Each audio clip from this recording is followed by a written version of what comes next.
ঢাকা মহানগর police DMP commissioner Sheikh Sajjad আলীর বরাতে শনিবার দুপুরে বক্তব্য দিয়ে বিতর্কের জন্ম দিয়েছিলেন বিএমপির সিনিয়র যুগ্ম মহাসচিব রুহুল কবির রিজভী।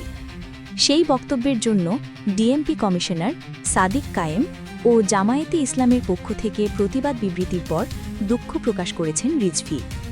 এরপরই ঢাকা ৮ আসনের স্বতন্ত্র সংসদ সদস্য প্রার্থী শরীফ ওসমান হাদি শুক্রবার ১২ ডিসেম্বর গুলিবিদ্ধ হওয়ার সংবাদ পাওয়ার পরে দেওয়া পোস্টের শব্দচয়ন নিয়ে দুঃখ প্রকাশ করেছেন ডাকসু ভিপি সাদিক কায়েম। রুহুল কবির রিজভীর বিতর্কিত বক্তব্যের পর দুঃখ প্রকাশকে সাধুবাদ জানিয়ে শনিবার ১৩ ডিসেম্বর রাতে ফেসবুকে একটি পোস্ট দেন ডাকসু ভিপি। পোস্টে সাদিক কায়েম লেখেন, এআই জেনারেটেড ছবি ও ভুয়া ফটোকার্ড দ্বারা বিভ্রান্ত হয়ে দেওয়া বক্তব্য প্রত্যাহারের মাধ্যমে রুহুল কবির রিজভী ভাই রাজনৈতিক সংস্কৃতির ইতিবাচক পরিবর্তনে নতুন মাত্রা যোগ করলেন। আমি ব্যক্তিগতভাবে এই পদক্ষেপকে সম্মান ও সাধুবাদ জানাচ্ছি।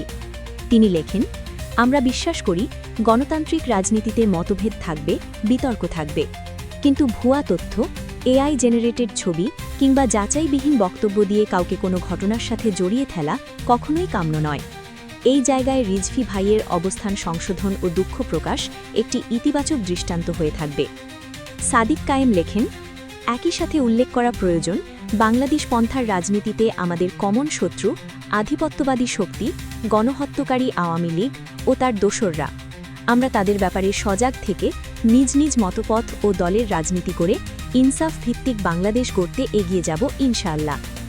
ডাকসু ভিপি দুঃখ প্রকাশ করে লেখেন, এ প্রসঙ্গে ব্যক্তিগতভাবে একটি বিষয় স্পষ্ট করা প্রয়োজন বলে মনে করি। গতকাল অর্থাৎ শুক্রবার ওসমান হাদি ভাই গুলিবিদ্ধ হওয়ার সংবাদ পাওয়ার পর আমি যে পোস্টটি দিয়েছিলাম সেটিতে আমার শব্দচয়ন নিয়ে যে ভুল বোঝাবুঝির সৃষ্টি হয়েছে তার জন্য আমি দুঃখিত।